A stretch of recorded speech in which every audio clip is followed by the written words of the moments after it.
ಮಹಾವಿಷ್ಣುನ ಮಧುಸೂದನ ಅಂತ ಕರೀತಾರೆ. ಅದ್ಯಾಕೆ? ಬ್ರಹ್ಮ ವೇದಗಳನ್ನ ಇಟ್ಕೊಂಡು ಬ್ರಹ್ಮಾಂಡದ ಸೃಷ್ಟಿ ಮಾಡಕ್ಕೆ ಶುರು ಮಾಡ್ತಾರೆ. ಇತ್ತ ವಿಷ್ಣುವಿನ ಕಿವಿಯ ಧೂಳಿನಿಂದ 2 ಜೀವಿಗಳು ಹುಟ್ಕೊಳ್ಳುತ್ತೆ.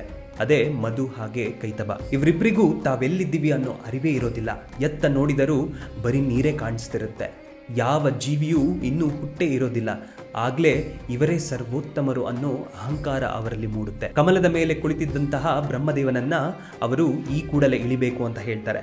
ಆದ್ರೆ ಬ್ರಹ್ಮದೇವ ಅದಕ್ಕೆ ತಲೆ ಕೆಡಿಸ್ಕೊಳ್ಳೋದಿಲ್ಲ. ಮಧು ಹಾಗೆ ಕೈತಬ ಬ್ರಹ್ಮನನ್ನ ಬೀಳ್ಸೋದಿಕ್ಕೆ ಕಮಲವನ್ನ ಅಲ್ಲಾಡಿಸಲು ಶುರು ಮಾಡ್ತಾರೆ. ಬ್ರಹ್ಮದೇವ ಗಟ್ಟಿಯಾಗಿ ಕಮಲವನ್ನ ಹಿಡ್ಕೊಂತಾರೆ. ಆದ್ರೆ ಅವರ ಕೈಯಲ್ಲಿದ್ದ ವೇದಗಳು ಕೆಳಗೆ ಬೀಳುತ್ತೆ. ಆ ವೇದಗಳನ್ನ ತಗೊಂಡು ಸಮುದ್ರದ ಆಳದಲ್ಲಿ ಅವರಿಬ್ರು ಬಚ್ಚಿಟ್ಬಿಡ್ತಾರೆ. ಸಂಕಷ್ಟದಲ್ಲಿದ್ದ ಬ್ರಹ್ಮದೇವ ಮಹಾವಿಷ್ಣುನ ಜೋರಾಗಿ ಕೂಗ್ತಾರೆ. ಆದ್ರೆ ಮಹಾವಿಷ್ಣು ಆಗ್ಲೇ ಯೋಗ ನಿದ್ರೆಗೆ ಜಾರ್ಬಿಟ್ಟಿರ್ತಾರೆ. ಇದರಿಂದ ಅವರಿಗೆ ಏನೂ ಕೇಳಿಸೋದಿಲ್ಲ. ಇದನ್ನ ತಿಳಿದ ಬ್ರಹ್ಮದೇವ ನಿದ್ರಾದೇವಿಯನ್ನ ಪ್ರಾರ್ಥನೆ ಮಾಡ್ತಾರೆ. ದೇವಿ ವಿಷ್ಣುವನ್ನ ಬಿಟ್ಟು ಹೋಗಿ ನನ್ನನ್ನ ಸಂರಕ್ಷಿಸು ಅಂತ ಕೇಳ್ಕೊಂತಾರೆ. ಕೂಡಲೇ ನಿದ್ರಾದೇವಿ ಮಹಾವಿಷ್ಣುನ ಬಿಟ್ಟು ಹೋಗ್ತಾರೆ. ಮಹಾವಿಷ್ಣು ಮೆಲ್ಲಗೆ ಕಣ್ತೆರಿತಾರೆ. ಕಣ್ತೆರೆದು ನೋಡಿದಾಗ ಬ್ರಹ್ಮನಿಗೆ ತೊಂದರೆ ಕೊಡ್ತಿರೋದು ಇವರು ಕಾಣಿಸುತ್ತೆ. ಆಗ್ಲೇ ವಿಷ್ಣು ಹಯಗ್ರೀವ ಅವತಾರವನ್ನ ತಾಳಿ ಮಧು ಹಾಗೆ ಕೈತಬರ ರುಂಡವನ್ನ ಚಂಡಾಡೋದು. ವೇದಗಳನ್ನ ಹುಡುಕಿ ಅದನ್ನ ಬ್ರಹ್ಮನಿಗೆ ಹಿಂತಿರುಗಿಸಿ ಮಧು ಹಾಗೆ ಕೈತಬನ ದೇಹದಿಂದ ಮೇಧ ಅಂದ್ರೆ ಕೊಬ್ಬಿನ ಅಂಶವನ್ನ ತೆಗೆದು ಭೂಮಿಯ ಮೇಲೆ ನೆಲವನ್ನ ಸೃಷ್ಟಿ ಮಾಡ್ತಾರೆ. ಅವರು ಒಂದೊಂದು ದೇಹಗಳನ್ನ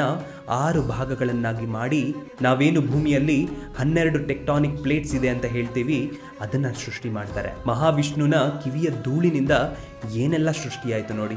ಅದಕ್ಕೆ ಅಲ್ವಾ ಹೇಳೋದು ಸಕಲ ಚರಾಚರಗಳಲ್ಲೂ ಕೂಡ ಮಹಾವಿಷ್ಣು ಇದ್ದಾನೆ ಅನ್ನೋದು. ಹೇಳಿ ಹರಿ ಸರ್ವೋತ್ತಮ.